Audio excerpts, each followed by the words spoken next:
Welcome back, everybody. Today I will speak with Erika Spies, the president and founder of the Brooklyn Miller Foundation. You can find them at bmillerfoundation.org or the Brooklyn Miller Foundation on Facebook.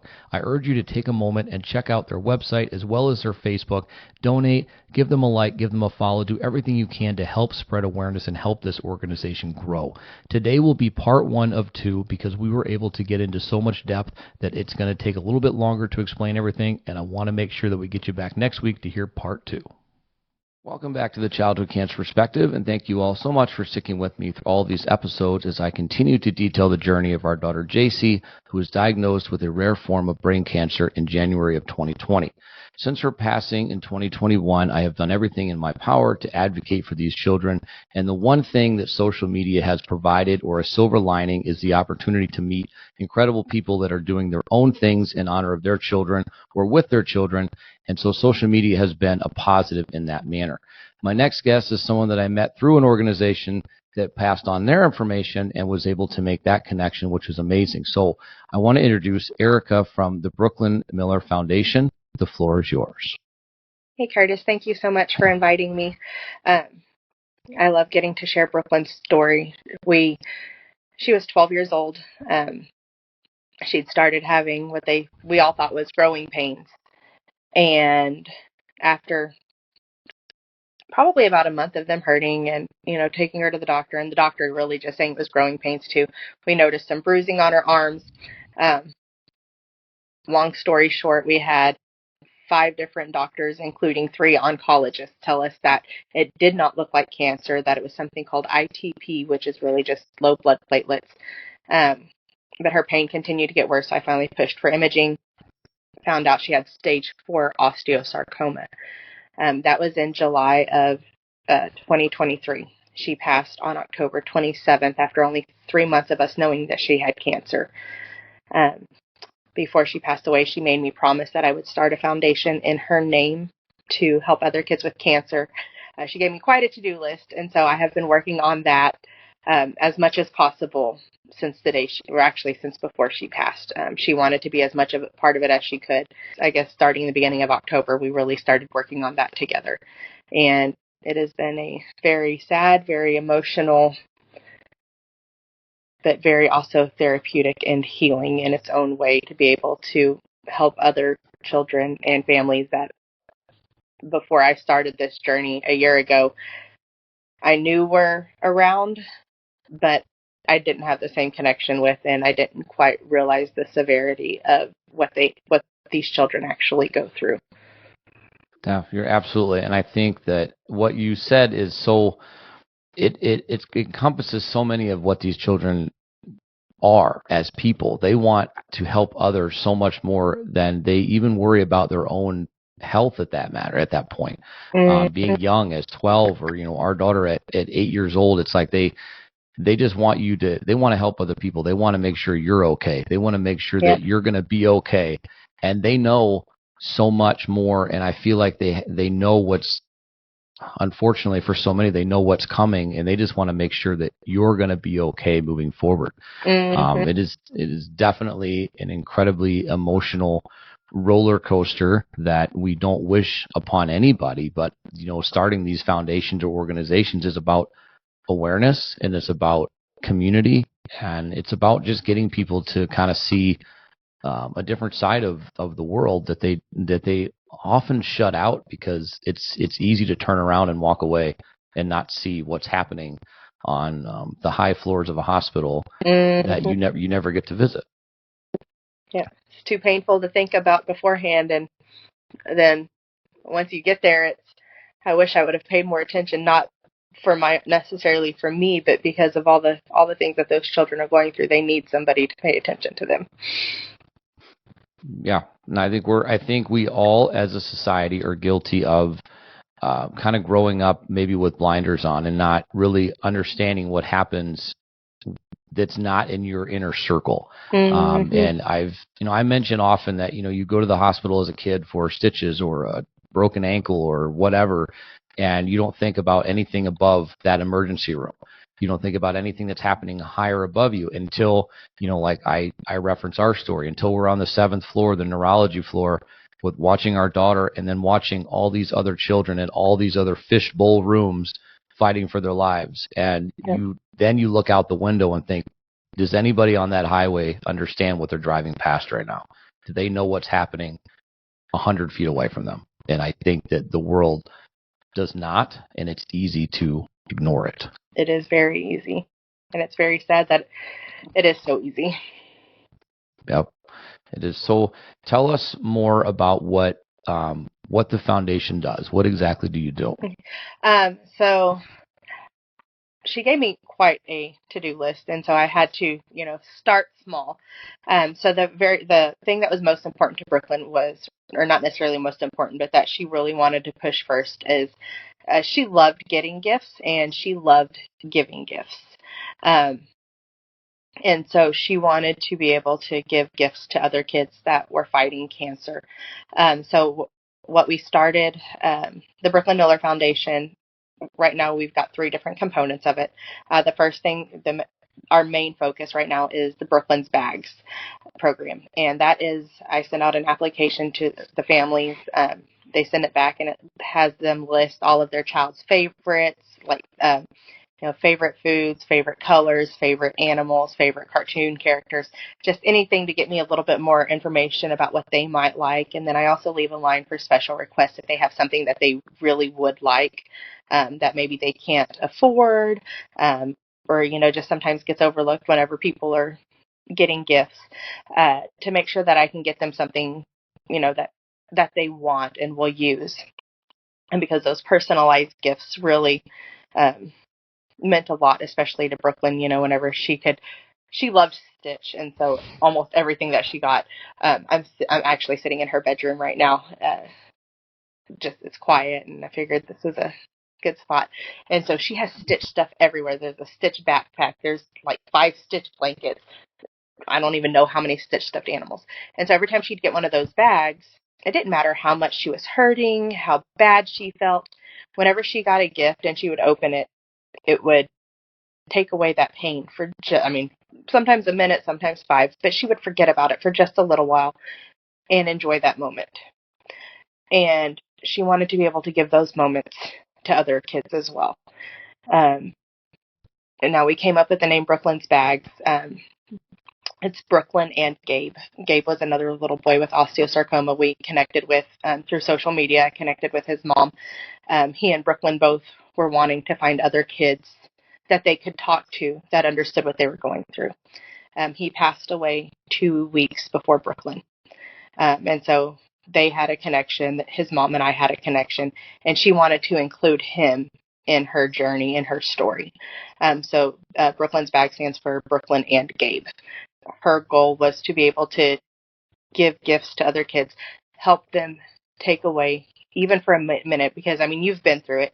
You know that those minutes where they're not in pain and not crying and not scared, even just that minute makes a world of difference. And so that is our main focus.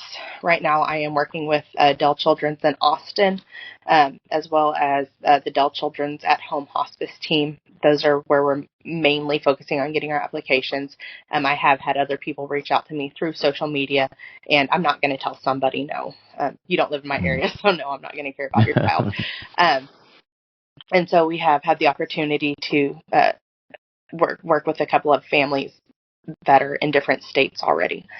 The other 2 programs I'm working more with the hospice team on. The first one is a couples care kit, and that is if a family has a child on hospice care, those relationships are hard to focus on. You're more focused on your child and everything that they're going through, and keeping a relationship during that time is not an easy thing to do. Now, I only had to go through it for 3 months. I can't imagine the stresses that families who have to go through it for even longer, because it is no way an easy thing to do. And so it's really just a date night in a box, gift card, like an Uber Eats gift card or something, so that way they can get dinner for the family brought in, games, candles, some of the little conversation starter questions. just anything that a craft to do together, just to give them a little bit of a connection again, because they will be going through something even harder in the not too distant future. And so keeping those relationships to me is a very important thing. The last program that we are working on right now is Forever in Our Hearts, and that is on the 1 year anniversary of a child's passing. We will be sending a customized gift to the family just to remind them that even though the world continues on and it seems like everybody else's life returns to normal, that their child isn't forgotten, that their child was important to somebody else, and that their memory is important enough for somebody else to remember other than mom and dad, and maybe a few family members and friends. So those are the three big things that we're working on right now. I'm hoping I can get this to grow so I can help in so many other ways. But it really has been, yes, it is very hard hearing about all these children, but it also helps to know that I am able to help in a way that before going through this with Brooklyn, I never even thought about. That I'm able to step up in a way that a lot of people probably don't even think about because they haven't experienced it. Yep. No, I think you're doing an amazing thing. And I think I talked about it in the past that there's kind of two different ways that people can go when you lose a child, when you're going through this and you lose a child. In this community, there's two different ways. One is that you can kind of move forward in a way where you want to give back, or the other one, what I see a lot of is that people that kind of fade into the background and not forget that it happened, but you don't want to be part of it anymore. And neither one is wrong. No. Okay, neither one is it is completely understandable, and grief has its own avenues, no matter what. And no one's going to tell you right or wrong. You'll be told whether you're doing right or wrong by everybody on the outside, that you're not doing it right, and that there are, in fact, ways that you are supposed to grieve. There's a time limit on it, I've heard. I don't know what that time limit is. There's kind of two different ways that people can go. One is to kind of move into a realm of awareness, or a realm of trying to get people to kind of hear your story and share your story. And the other one is to kind of melt into the background and not act like it didn't happen, but you just don't want to be a part of that world anymore, which is fine. 100%. Everybody goes through this in a different way. We have friends of ours and people that we have met that are on absolute both sides of that. And we treat everybody the same. It's like, this is a mission that we chose to do, or this is our path forward. And others, they're very low involvement, and that's okay. So what I really liked, I like all of it, but I really wanted to kind of touch on is something that I don't think a lot of people understand is, as parents going through this, whether you're a couple or whether you're a single parent going through it, you do not take care of yourself when your child is sick. You absolutely let yourself go, and because that's not your concern, that's not your focus, and that's right, that's okay. But at the same time, if you're not okay, they can't be okay because you can't be there for them. And so that's a big part of it. The other huge part of it is that the pediatric cancer world has a statistic that nobody talks about, and that's 80-20. 80% of couples will break up over a diagnosis like this, or their child going through it and being sick. And that's not because they don't love each other. It's not because anything like that. It's because the stress that it puts on a relationship, the stress that it puts on a human, is unfathomable. You can't understand what it puts you through. And like I said, by letting yourself get so stressed out and strung out and tired and worn out and burning the candle at both ends, at times it comes to a head, and it can break couples apart.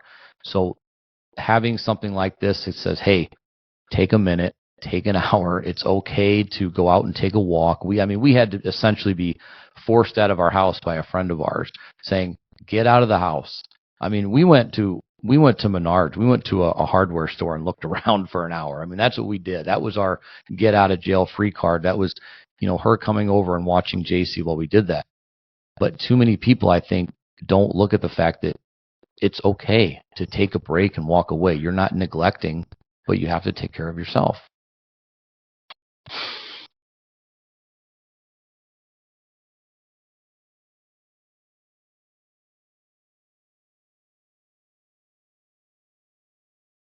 Think about wanting to go do something to make yourself feel better. Um, but I do know that the times that I made myself get out for, like you said, you went to Menards. I drove around for an hour. I left the hospital and I drove around. They made me take a break, and I was like, I don't want to go anywhere. I don't want to do anything, but I'll drive around. Just because you really do, even if it is, whether it's to cry, to think about things, just to decompress in a different environment, it really is important to take that little bit of time for yourself. Because I went in with a much clearer head, and I was able to help care for her better that night than I probably would have been able to otherwise. Yeah, an hour makes a huge amount of difference. And I think people there's so many things as humans, as adults, that we take for granted on a day-to-day basis, that going through a situation like this, going through a battle like this with your child, you realize, wow, none of this is important, but I need to people need to understand that what we gripe about every single day, what we get angry about, whether it's traffic or the weather or politics, stupid things, it's all irrelevant to what's really important. And our kids are the most important thing on this planet. They are our most valuable asset, and we have to understand that. But we can't be there for them 100% if we're not 100%. Now, and it's all relative to, we will never be whole again. We will never be 100%, but you have to be at your best in order to be able to be there for them and to be there for the rest of your family. If you have other children, things like that, you have to, I feel, going through this with JC, I feel like through our entire journey, I was away a lot with her in the hospital while my wife stayed home with my other two. I missed a lot. I missed, sports games and concerts and all this stuff. And I always felt like, I'm neglecting you, but I have to be there for her. And they understood, and I know they understood. But it's always broken my heart that I missed so much and couldn't be there for them. But what do you do as a parent when your child is hurting and you're supposed to be that protector? That's your one job. And it takes a lot. It takes a lot out of you. It takes a toll on a person's mental state. And, mental health is a serious problem in this community alone. PTSD is a real thing that I think people only associate with the military. I don't think they associate it with watching your child go through this. Scanxiety is a real thing. Oh, yeah. That if it's you have a 3-month scan, you're good at 1 month. 2 months, you're starting to get shaky, and at that third month, you're breaking down in the corner, hoping to God that it's going to be good. And I don't think people associate enough with what we go through on a daily basis, because again, we come back to, we don't exist if you can turn around and walk away. Then you don't have to hear the bad stuff, the scary stuff. Exactly. And I used to be like that. It was just way too hard to think about, and now I'm like, I feel horrible because it really is. I mean, we can pretend it doesn't happen, but it doesn't change the fact that it does. And I will never, and for me, like you said, everybody grieves differently. I will never be able to turn my back on it again, just because I've seen it, and I know that even if it is giving a mom a hug because she just found out her daughter is about to die whenever they thought she was doing better. There's so many different ways that we could be there for each other, spreading awareness in any way that we know how. I will never be able to walk away again. And I used to, because I'd sit there and I would think, just thinking about the possibility of something happening to one of my children, whether it was cancer, a car accident, whatever, like you start thinking about it and it's too painful, so you stop. And so it really is easier to pretend that all this stuff isn't going on. I wish I would have paid more attention, not just for me, but for all those other kids and families that have suffered well before we did. And, I don't know if I could have made a difference in any way, but I sure wish I would have been able to try. Yeah. But on that same level, the difference that you are making and that you will make, I think, is going to be so much. It's going to be so impactful. And I think we don't. I think we can agree. We don't do this for the recognition. We don't do this for the accolades. We do this because it's the right thing to do, and because this is a community that nobody wants to be a part of. But we will always, I always say we'll go scorched earth for any family we ever meet in this community. Period. These children are, again, our most valuable asset. There's a reason that the ribbon is gold. There's an entire meaning behind it, that it is the most precious metal on this earth, and we're losing too many children every single day. And it is easy for people to turn around, and that, in the political world, when you're trying to get people to come on board with measures to help with funding or research awareness for pediatric cancer, you get a lot of no's. You get a lot of, I can't support this without supporting that. And I don't want to, but it has come to the point where if you go into a politician's office and they've got children's pictures on their desk, pick that picture up and say, at any point, it could be this child. Not because we wish that on you, not because we want you to ever hear those words, but because understand that, like us, we were not cancer parents until the day we were. I know it sounds weird to say it, but we weren't. The day before, I was not expecting to hear those words. Yeah. I was expecting to hear, okay, there's some inflammation, or we were told for months that our daughter had a gastrointestinal problem, not brain cancer. Months and months of being put on laxatives, being told it's an issue, just, this is what's going on. The child should not have been able to walk straight. She was on so many laxatives, and it wasn't doing anything. And we take it as a sign, whether you're a religious person or not, we take it as a sign from God that her eye turned in one day, that gave us a chance to get into a doctor to show a mass, that sent us to the hospital in the middle of the night on our oldest daughter's birthday to get a CT scan saying there's a mass in her brain. We're going to admit you. And it happened like a whirlwind, like to the point where I didn't break down or cry until maybe 5 or 6 hours later, because it happened so fast and I didn't know what to think. You're in shock. Mm-hmm. And these stories are too prevalent now in the pediatric cancer world, that we're pushed aside by doctors, or we're kind of cast off. They're not looking for the unicorn. They're just looking for the most obvious thing. Right. It can only be this. It can only be this. It can only be this. Well, we have to start looking and understanding that there's a real problem here, and as we as parents need to be listened to, because much like another person told me 2 days ago, that I can't claim to know as much as a doctor because I didn't go to school for 12 years.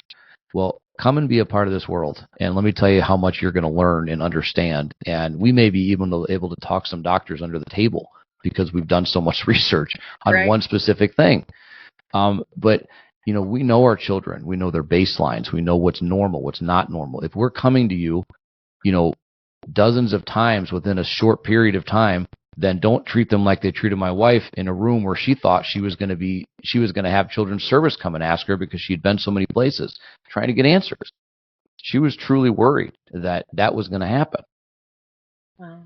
That's not okay. Like, if we feel like there's an issue, then there's an issue. That has been one of the things that I push on pretty much all of my videos. We had an article in the newspaper and then one of the local magazines. And one of the things that I push is, if you don't feel like something is right in your child's body, you make sure you get it checked out. It doesn't matter if the doctor says, well, it might just be growing pains, or like y'all were, stomach issues. If you don't think something's right, you don't stop pushing, because they don't know your child like you do. And that is the one thing that I exactly try right. to share. They're the amount of being told that, well, it's it can only be this.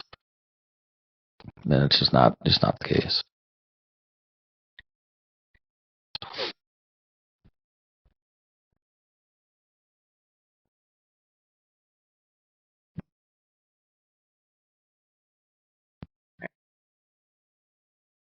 So it showed mine disconnected for a little bit. Are we all back on?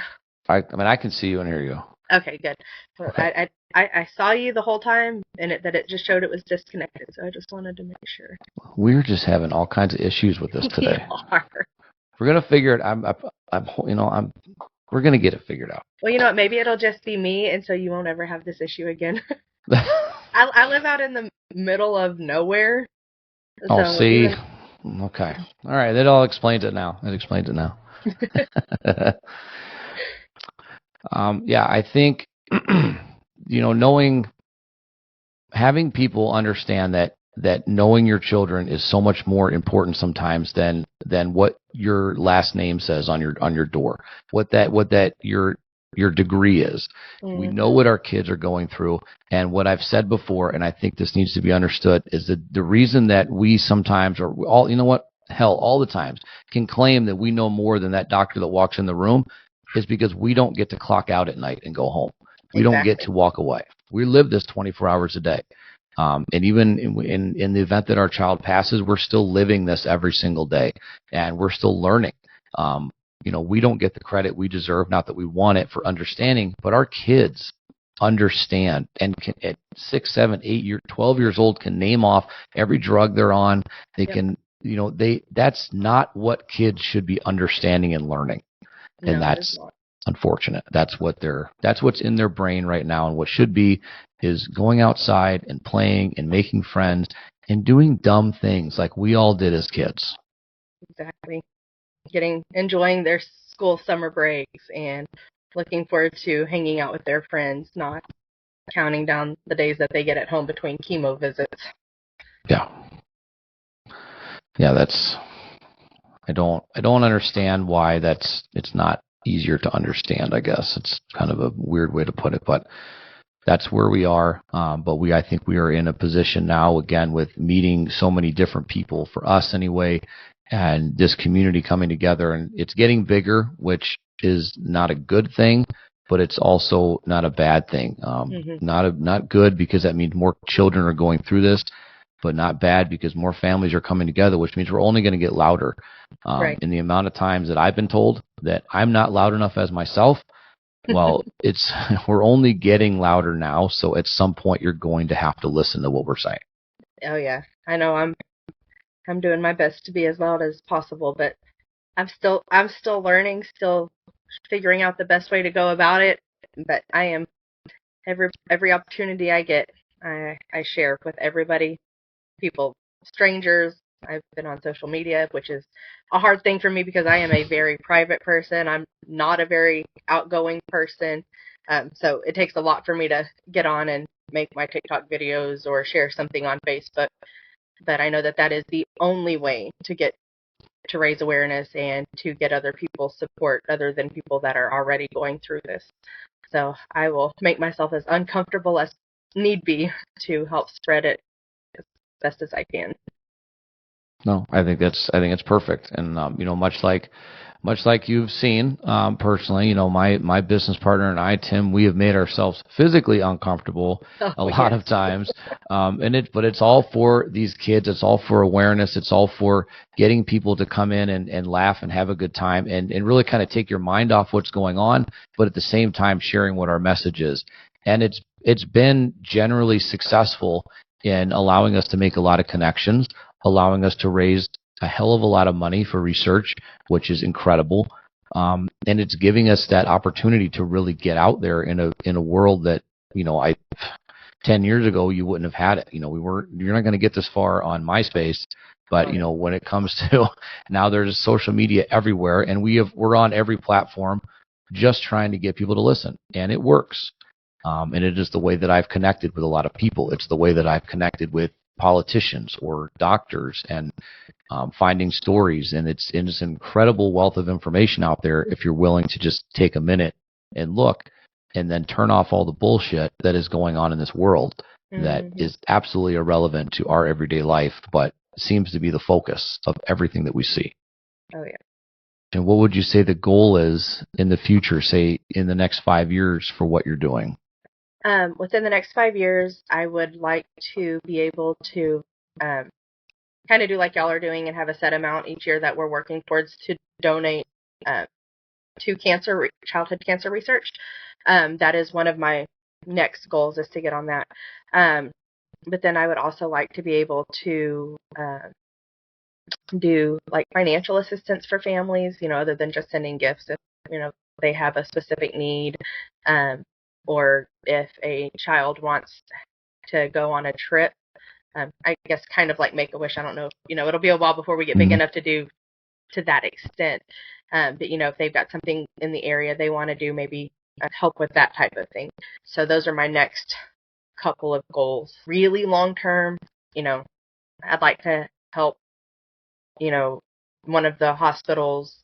There's another children's hospital here that just got built that doesn't have an oncology wing. I'd like to be able to donate towards that to get that going, because it's Texas Children's. The Texas Children's in Houston is awesome. And so I think that it would be a great benefit to have something here local as well. So I'd love to be able to help build that. Some more great doctors in here. But those are my goals. And of course, Brooklyn passed from osteosarcoma. So I have recently partnered with Osteosarcoma Institute. And so I would love to be able to do more with them as far as financial support to help them try to get this monster beat.